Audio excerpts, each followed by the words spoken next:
वक्फ संशोधन कानून को लेकर राजस्थान सरकार ने सुप्रीम कोर्ट का रुख किया है और पक्षकार बनाने की मांग उठाई है। अब इस मामले में मंत्री जोगाराम पटेल ने प्रतिक्रिया भी दी है। क्या कुछ कहा है उन्होंने, आइए आपको दिखाते हैं।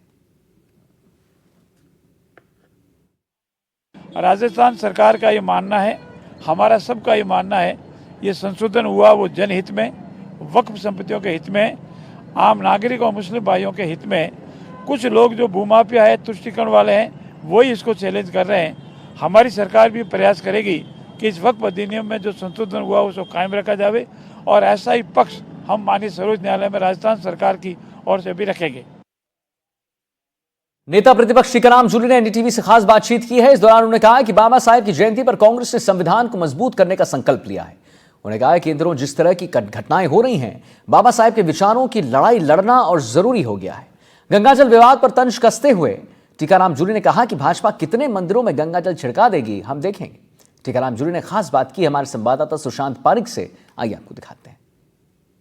कांग्रेस का जो अधिवेशन हुआ है वो भी न्याय पथ के रूप में हुआ है। जो मैं समझता हूँ पूरा जो बाबा साहब अम्बेडकर की सोच थी, मजदूर के लिए, दलित के लिए, किसान के लिए, युवाओं के लिए, महिलाओं के लिए, उसी थीम को लेके हम लोग आगे चल रहे हैं। राहुल जी का प्रोग्राम कल आने का बना था, वहीं से सूचना आई थी, लेकिन इन्हीं कारणों से वापस पोस्टपोन्ड हुआ है। आज लोकसभा में कार्यक्रम की वजह से बताया गया है।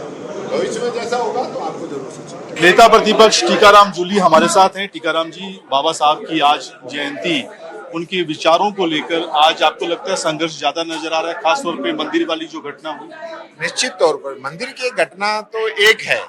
कल ही बीकानेर के अंदर बाबा साहब की प्रतिमा पे कालिक पौधे, इनके गृह मंत्री का बयान, इनके मंत्रियों का बयान, और रोजाना जो दलित एट्रोसिटी है राजस्थान के अंदर वो बढ़ती जा रही है और उसकी ओर इस सरकार का ध्यान ही नहीं है। क्योंकि इनका देश के संविधान में, देश के जो आम व्यक्ति है, चाहे वो किसी भी जाति का हो, गरीब के प्रति कोई सोच इस सरकार की अच्छी नहीं है।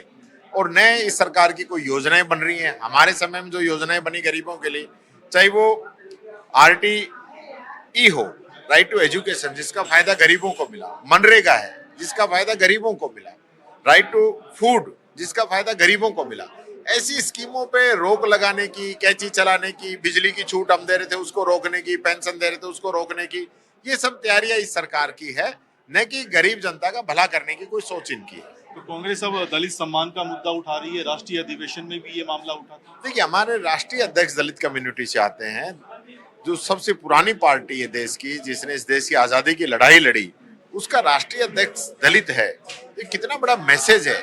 और ये लोग ये ब्लॉक अध्यक्ष बनाते हुए इनको दिक्कत आती है, जिला अध्यक्ष बनाते हुए दिक्कत आती है। आज 21 राज्यों में इनकी सरकार है, लेकिन 21 में से एक भी दलित कम्युनिटी का कोई चीफ मिनिस्टर इन लोगों ने नहीं बनाया। ये इनकी सोच है। तो आपने कहा कि गंगाजल कम पड़ जाएगा, मैं हर मंदिर में जाऊंगा। निश्चित तौर पर मैं तो इतनी जगह जाता हूँ लगातार, लाखों मंदिरों में पहले भी गया हूँ, अब भी जा रहा हूँ, आगे भी जाऊंगा।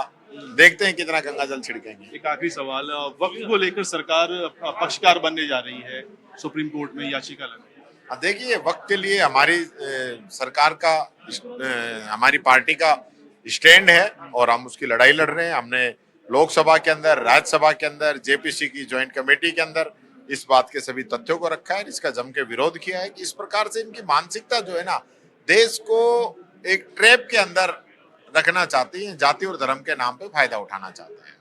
नेता प्रतिपक्ष टीकाराम जूली कह रहे हैं कि दलित सम्मान की जो लड़ाई है, कांग्रेस उसको लेकर स्टैंड अपना साफ कर चुकी है, रुख स्पष्ट कर चुकी है और ये लड़ाई आगे जारी रहेगी। और सबसे बड़ी बात ये कि कांग्रेस के राष्ट्रीय अधिवेशन में ये मुद्दा उठा था, दलित सम्मान से जोड़ते हुए आने वाले दिनों में कांग्रेस के कार्यक्रमों में हमें इसकी झलक दिखाई दे सकती है। और एक बड़ी बात कि कितने मंदिरों में भाजपा के नेता गंगाजल छिड़केंगे, मैं बहुत सारे मंदिरों में जाता हूं, जाऊंगा। और वक्त को लेकर भी कांग्रेस का रुख उन्होंने साफ किया है। कैमरामैन सुशील के साथ सुशांत पारिक, NDTV, जयपुर।